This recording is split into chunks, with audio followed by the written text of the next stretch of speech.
We're going to make waves. You can't hold on to somebody who's had success or somebody you believed in the preseason too long. Eventually, you got to quit. You got to give up, and you got to move on. I'm not dropping J.J. Taylor. Yeah, that's what this segment's about. I'm not doing it.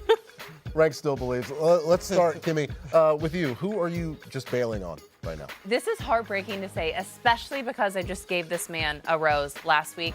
But I'm bailing on Allen Robinson. I am sorry, sir. I'm sorry. Don't look at me like that. Right, he surpassed 50 receiving yards just for the second time. He's not mad at you. He's just disappointed. Only one game with double digits. Like, it's nothing personal, and I hate that Allen Robinson It feels very personal. Leave me alone. Let me finish my point. I hate that Allen Robinson constantly is in these offenses where he just doesn't get the ball. But I have to look out for myself. Receptions last year. Okay. And what has he done this year? It's been 5 games. Really? 6 games? I don't know. Where are we? 6 and 6? Yeah, 3 and 3. Okay. All right. You're just gonna kick him out. You don't have to drop him. You could not start him, maybe. Which I've been doing every single week. Don't throw him out of the house. I've done He's that still before. a good player. What are you doing? He is. Don't give me that when you're talking about is he a good player. He's great. He's great. He's great. He is great. But he's not going to be starting. Why don't we get rid of Kenny Golladay? That's fine, That guy gets to come and go, have full house privileges. He's out there making a sandwich at 3 in the morning and nobody's saying anything about this. Kenny Golladay, God bless him, but he's battling some injuries. He's had fewer than 65 receiving yards in 4 or 5 games. And really, if you want to make the Bears offense look good, spend some time watching the Giants offense. You know what it's like? It's like watching Super Tecmo Bowl and somebody making an iron. Like it's 2 different things. Like neither one of those things, you don't believe that they're the same thing because they're not.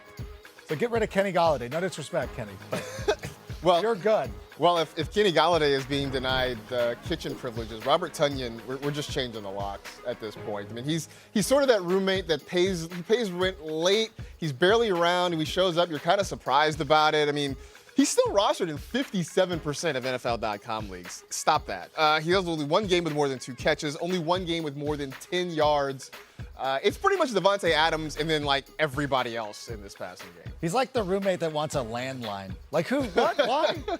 Why do we need one? You guys had players that registered statistics on Sunday. Okay. I have Tyson Williams, and he did not play again. He was a healthy scratch in 2 of the last 3 games. He actually outcarried Devontae Freeman against the Colts, which might make you consider him the backup. But then, as the youngest back in the group, 6 days later, he's a healthy scratch. Latavius Murray's ankle yielded action for Le'Veon Bell, but after this, they're saving him.